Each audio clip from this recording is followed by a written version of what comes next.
Halo semuanya, di sini kami dari kelompok 6 akan menyampaikan materi tentang menyimak apresiatif. Apa sih menyimak apresiatif itu? Teman-teman tentu tidak asing dengan kata apresiasi. Ketika kita menghadapi sebuah pertunjukan atau karya, secara tidak langsung kita akan melakukan apresiasi terhadapnya.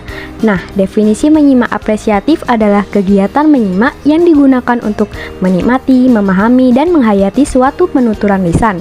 Penyimak harus memperhatikan penggunaan tekanan, pola, dan jenjang waktu pembicara agar menjadi penyimak yang baik. Selanjutnya ada tahapan menyimak apresiatif.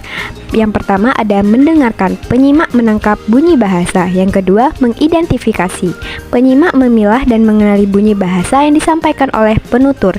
Tahap ini cukup penting karena pada tahap ini akan menentukan penilaian dan tingkat apresiasi penyimak. Yang ketiga ada menafsirkan makna. Penyimak memberikan makna terhadap bunyi bahasa yang diterimanya. Yang terakhir ada menilai, penyimak mengkritisi pesan yang terkandung dalam bunyi bahasa. Pada tingkatan menyimak apresiatif, penilaian yang dilakukan berkaitan dengan keindahan dan penghargaan terhadap suatu penuturan lisan. Penilaian yang dilakukan penyimak tidak diungkapkan dengan jelas, namun hanya sebatas mengangguk-anggukkan kepala tanda setuju dan menggelengkan kepala tanda tidak setuju terhadap penuturan lisan yang disampaikan oleh penutur. Selanjutnya ada ciri-ciri menyimak apresiatif. Yang pertama, pada tingkatan menyimak apresiatif, penyimak hanya sebatas menikmati, memahami, dan menghayati suatu penuturan lisan atau hanya sebatas mengapresiasi. Yang kedua, pada penilaian menyimak apresiatif, bahan simakan tidak perlu dinilai baik atau buruk suatu tuturan lisan, tetapi penilaian itu hanya diungkapkan dalam diri saja. Contohnya ketika penyimak setuju dengan suatu penuturan lisan, biasanya ia akan mendengarkan sambil mengangguk-anggukkan kepala, sedangkan bila ia tidak setuju, ia akan menggeleng-gelengkan kepala. Oke teman-teman, selanjutnya ada contoh aktivitas menyimak apresiatif. Yang pertama, menyimak apresiatif dapat dilakukan dengan menyimak musik, puisi, membaca bersama, atau drama yang terdengar pada radio atau rekaman-rekaman. Yang kedua, menikmati cerita-cerita, teka-teki, gemerincing irama, dan lakon-lakon yang dibacakan atau diceritakan. Yang terakhir ada keuntungan menyimak apresiatif. Ada beberapa keuntungan kemampuan menyimak apresiasi, yaitu yang pertama, mengizinkan untuk memberikan keikutsertaan yang bermutu. Melalui menyimak apresiatif, seorang penyimak akan menunjukkan apresiasinya terhadap bahan simakan. Hal tersebut menunjukkan keikutsertaan penyimak terhadap kualitas bahan simakan. Yang kedua, memperkenalkan mereka pada konsep dan pengalaman. Dalam simakan ditemukan nilai-nilai informatif dan pengalaman yang variatif mengenai kehidupan di sekitarnya. Yang ketiga, intelektualitas dan rasa penghayatan penyimak semakin meningkat. Apabila kemampuan menyimak apresiatif ini dilatih dengan baik, tingkat pengetahuan penyimak akan semakin luas. Selain itu, kemampuan penyimak dalam menghayati dan memahami sebuah bahan simakan akan semakin meningkat. Demikianlah pemaparan dari kami mengenai menyimak apresiatif. Untuk lebih memahami pemahaman kalian tentang menyimak apresiatif, kami akan menyajikan sebuah video yang harus kalian simak. Selanjutnya, di akhir nanti, kalian akan menjawab pertanyaan-pertanyaan yang kami berikan. Selamat mengerjakan. Arum tinggal bersama neneknya karena 3 tahun lalu ibunya bekerja di kota dan hingga sekarang belum pernah pulang kampung. Untuk berkomunikasi, Ibu Arum masih menggunakan surat karena neneknya tidak bisa menggunakan HP. Arum seringkali bertanya, "Nek, kapan ibu pulang?" Tenang, Rum, ibumu pasti akan pulang. itulah jawaban yang selalu nenek pakai. Karena ia sendiri tak tahu kapan anaknya atau ibunya Arum akan pulang. Hingga pada suatu malam, Arum sayang, Arum. Ibu, Arum sayang. Arum sayang, aku ibu, Nak. Ibu telah kembali. Ibu, aku kangen.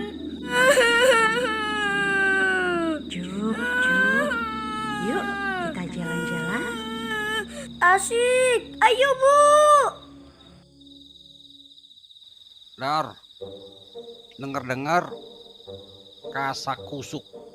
Konon kabarnya kemarin itu ibunya Arum yang kerja di luar kota meninggal dan jenazahnya sudah dikubur di kota itu karena pandemi.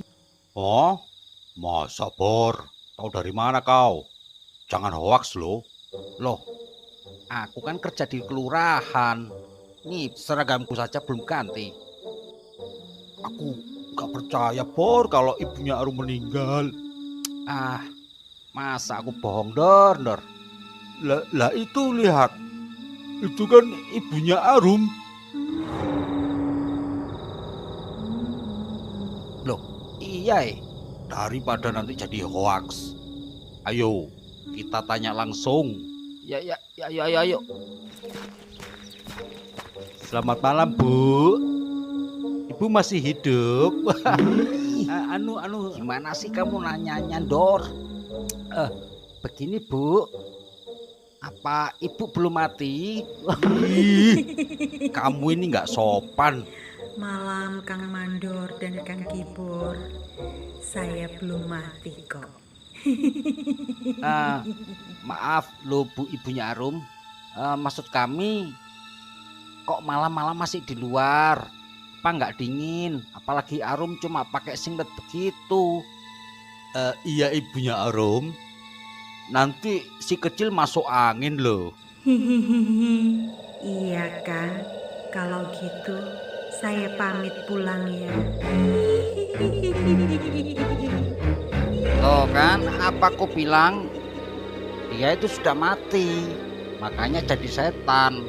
Iya ya. Hah? Setan? Keesokan harinya, petugas kelurahan yang tak lain adalah Kibor datang ke rumah Arum. Assalamualaikum. Waalaikumsalam. Nak Kibor. Iya, Nek.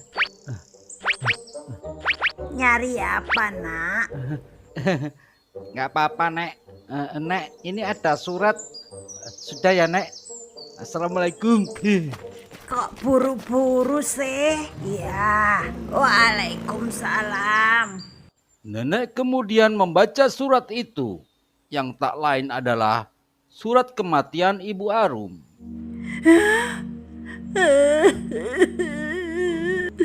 Anakku.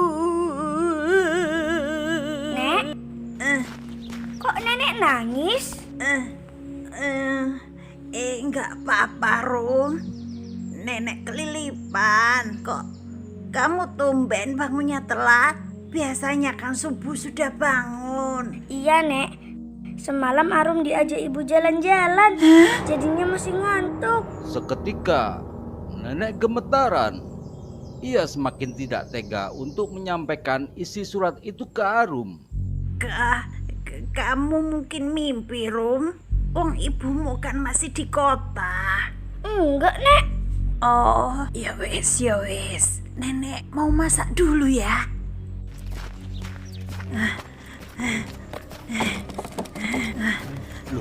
Nek, Wah, kebetulan Nek. Kami mau ke rumah nenek loh. Wah, iya Dor. Pas sekali. Saya juga mau menemui Pak Haji. nenek kemudian cerita tentang keganjilan mengenai pengalaman Arum. Pak Kaji rupanya sudah paham, karena ia juga mendapat cerita dari Mandor dan Kibor. Begini, Nek, rencananya nanti setelah maghrib, aku, Mandor, dan Kibor ke rumah nenek mau mengadakan tahlilan kecil buat mendiang. Sekalian mau menengok keadaan Arum. Takutnya anak itu sudah terhipnotis sama setan yang menyamar jadi ibunya Arum itu. Oh, terima kasih sekali Pak Kaji. Tapi saya nggak punya suguhan apa-apa loh. Itu tidak perlu dipikirkan, Nek.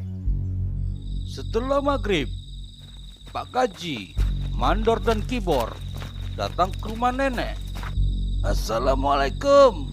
Waalaikumsalam. Arum di mana, Nek? Dia tidur di kamar, Pak. Antar saya ke sana, Nek. Mandor, Kibor, kalian berjaga-jaga di sini saja. Siapa ngaji? Arum sayang, ibu datang nak. Loh, Astagfirullah. kamu kan sudah mati. Hentikan perbuatanmu itu, jin jahat. Arum milikku. Kalian jangan ikut campur. Mandor, Kibor, kesini. Ya, Pak Haji. Jaga nenek ini. Tunggu. Bismillahirrahmanirrahim.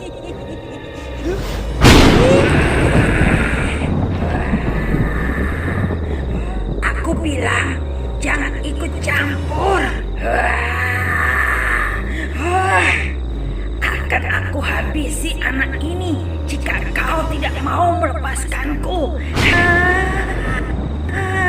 Jangan sakiti Arum.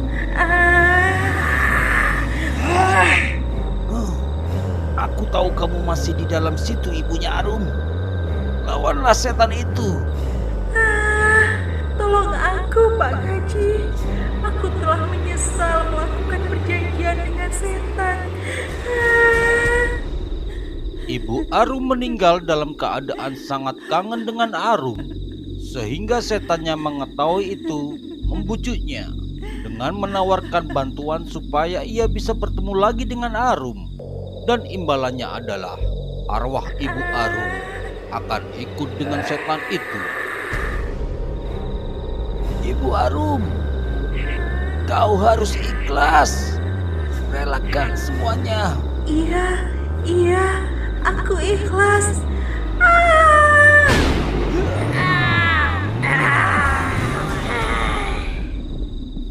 Kamu harus kembali kepada Allah. Berpamitanlah dengan anakmu. Ibu, maafkan ibu, nak. Karena ibu harus kembali ke kota. Suatu saat ibu kesini lagi menjenguk Arum. Tapi Arum masih kangen, Bu. Selamat tinggal, Arum. Ibu. Nak, kapan-kapan Bapak akan ajak Arum ke kota untuk menemui ibu. Sekarang relakan ibumu pergi supaya ia tenang. Iya, Pak. Aku kesepian.